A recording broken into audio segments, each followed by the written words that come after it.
యాక్చువల్గా మనుషులు ఎంతమంది ఉంటే దానికి 10 రెట్లు పశు సంపద ఉండాల. ఎందుకో తెలుసా? ఇప్పుడంటే ఆవులు విపరీతమైన పాలు ఇస్తా ఉన్నాయి. ఒక ఆవు పాలు 10 మంది పిల్లలు తాగుతారు. కానీ అప్పట్లో అట్లా కాదు. ఒక ఆవు పాలు ఒక పిల్లని సరిపోయేటివి చిన్న బిడ్డలకైతే. అంటే చిన్న పిల్లల్ని సాకడానికి తల్లి పాలతో పాటు ఆవు పాలు కూడా వాడేవాళ్ళు. మీరు పాలు తాగరు? మార్నింగ్ పిల్లలు తాగుతారు కదా.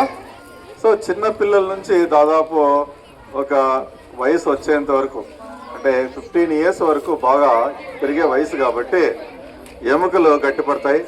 ఆ ఎముకలు గట్టిపడడంతో పాటు శరీర నిర్మాణం కోసము పాలు ఎక్కువగా వాడేవారు.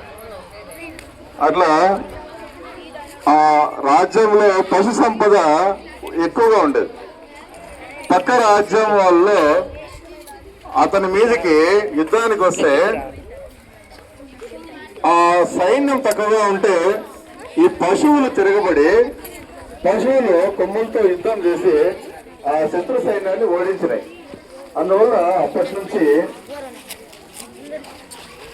ఆ గుర్తుగా సంక్రాంతి జరుపుకుంటాం. సంక్రాంతి కూడా మనకు ఆ పంటలన్నీ